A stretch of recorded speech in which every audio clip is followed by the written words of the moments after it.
چین ہمارا قریب ترین اور عظیم پڑوسی ہے۔ پاکستان پر جب بھی کوئی برا وقت آیا تو چین نے بھرپور دوستی کا ثبوت دیا۔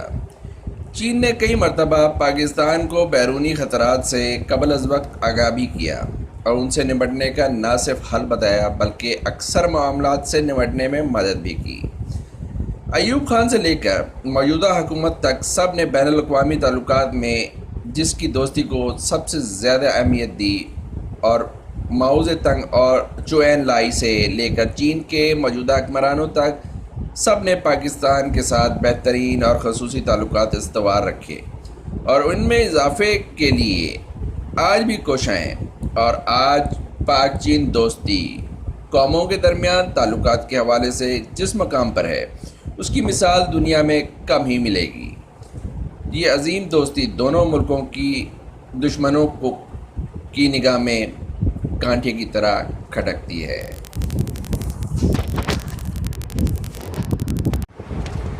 پھر چین میں صنعتی انقلاب آیا، آہستہ آہستہ ڈی نیشنلائزیشن شروع ہوئی اور دیکھتے ہی دیکھتے چین میں بڑی صنعتیں لگیں۔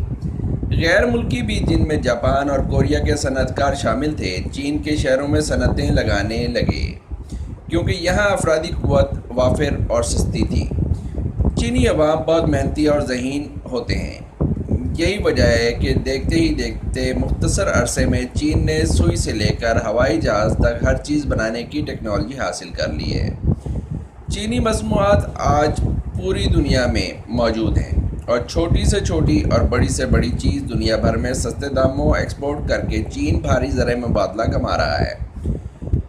معیاری اور کم قیمت ہونے کی وجہ سے چینی اشیاء کی یورپ، امریکہ اور کئی دوسرے ممالک میں بہت مانگ ہے۔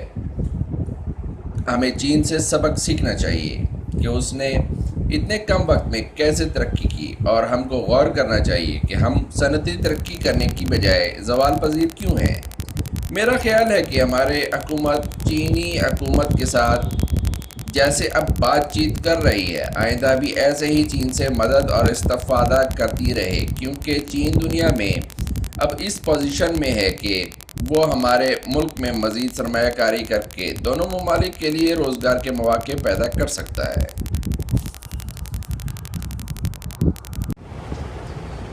چین میں 14 اور 15 مئی 2017 کو belt and road international forum کا انعقاد تاریخ انسانی کا اہم واقعہ ہے۔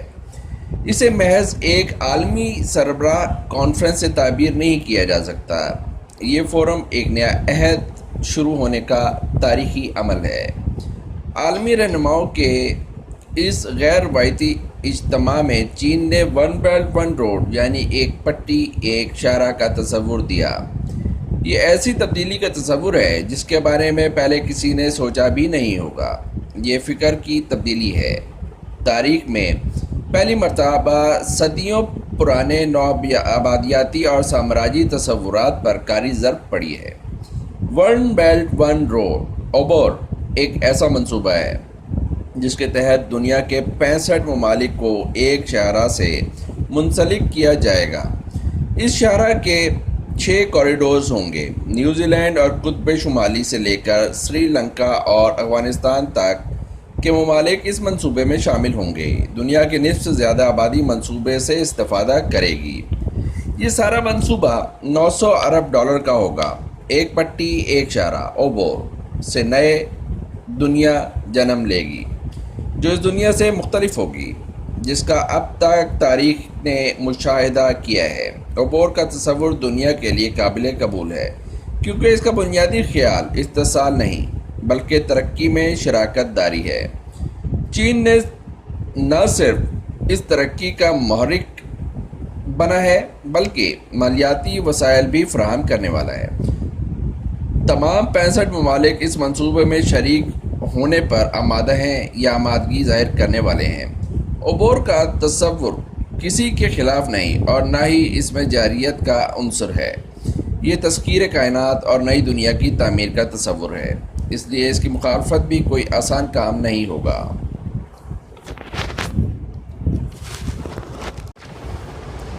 چین اقتصادی راہداری کے طویل المیعاد پلان LTP کو صحیح شکل دینا تھا، جس میں آئندہ دہائیوں میں پاکستان میں زراعت کے شعبے میں جدید زرعی ٹیکنالوجی کا حصول، کراچی سے پشاور تک مانیٹرنگ نظام، ٹیلی ویژن کے ذریعے چینی ثقافت کا فروغ اور چینی باشندوں کے لیے ویزا فری پاکستان کے سفر کی سہولتیں شامل ہیں۔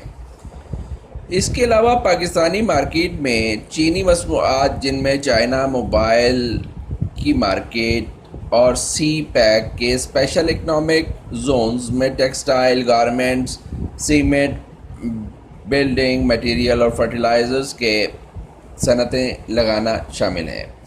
ایک رپورٹ کے مطابق پاکستان کی زرعی پیداوار، بالخصوص پھل اور سبزیاں، مناسب ٹرانسپورٹ اور انفراسٹرکچر نہ ہونے کے باعث 50% ضائع ہو جاتی ہیں، جنہیں محفوظ رکھنے کے لیے فوڈ پروسیسنگ زونز اور کولڈ سٹوریج سہولتیں بھی اسی پیکیج کے طویل المیعاد منصوبوں LTP میں شامل کی گئی ہیں، اور اس منصوبے میں سرمایہ کاری کے لیے چینی حکومت نے چائنا ڈیولپمنٹ بینک کا انتخاب کیا ہے۔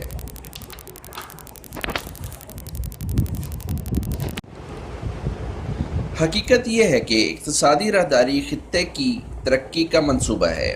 سی پیک اور ون بیلٹ ون روڈ سے پاکستان اور چین کے علاوہ جنوبی ایشیا کے دیگر ملکوں کو بھی ثمرات حاصل ہو سکیں گے۔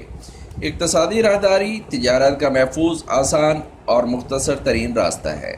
اس عظیم منصوبے کے مکمل ہونے سے پاکستان کی کمزور معیشت چند سالوں میں دنیا کی مضبوط ترین معیشتوں میں شمار ہوگی۔ اقتصادی راہداری کے ذریعے ہمیں اتنے محصولات میسر آ سکیں گے کہ وطن عزیز کو بیرونی قرضوں سے نجات مل جائے گی اور پاکستان ترقی کی جانب رواں دواں ہوگا۔ اقتصادی راہداری کی تکمیل سے گوادر پورٹ کو بھی مرکزی حیثیت حاصل ہو جائے گی۔ ایشیا کی ترقی کا یہ عظیم منصوبہ بھارت اور امریکہ کو اس لیے ہضم نہیں ہو رہا کیونکہ اس کی کامیابی سے ان دونوں ممالک کی جنوبی ایشیا سے اجارہ داری ختم ہو جائے گی۔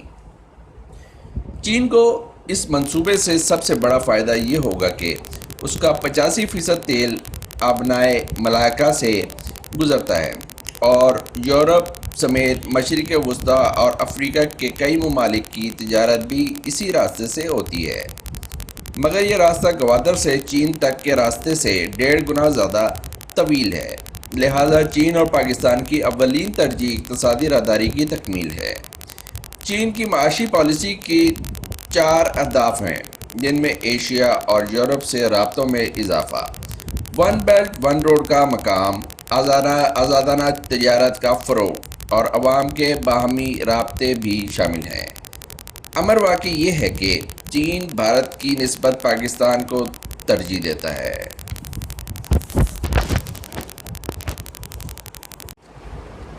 وزیر اعظم نواز شریف کا حالیہ دورہ چین ہر لحاظ سے کامیاب رہا ہے۔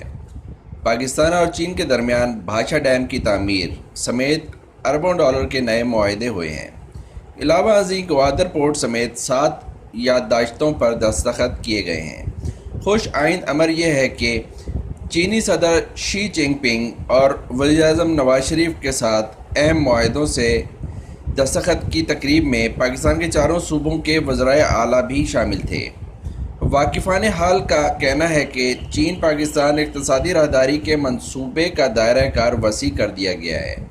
اب چین کی جانب سے کی جانے والی سرمایہ کاری 46 ارب سے 56 ارب ڈالر تک بڑھ چکی ہے۔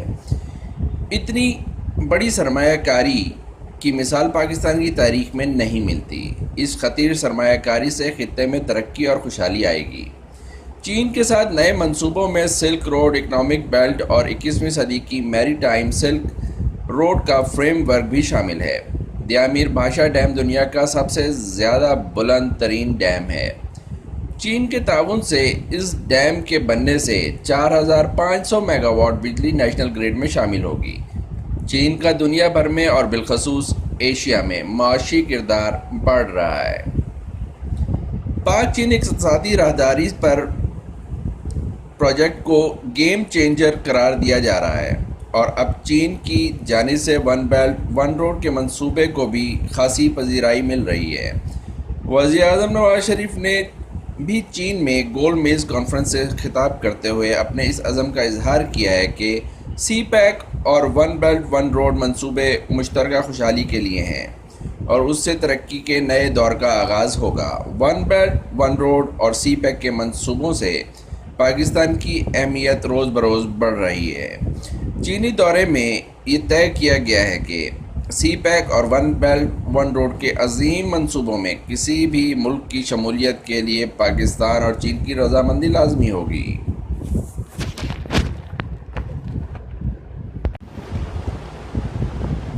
پاک چین دوستی مثالی اور قابل رشک ہے۔ ہندوستان پاک چین اقتصادی راہداری کی وجہ سے شدید بوکھلاہٹ کا شکار ہے۔ اب اسے خطے میں اپنی چودراہٹ ختم ہوتی نظر آ رہی ہے۔ یہی وجہ ہے کہ وہ شروع دن سے سی پیک کی مخالفت کر رہا ہے۔ بلوچستان میں دہشت گردانہ کارروائیوں کے پیچھے بھارت کا ہاتھ ہے۔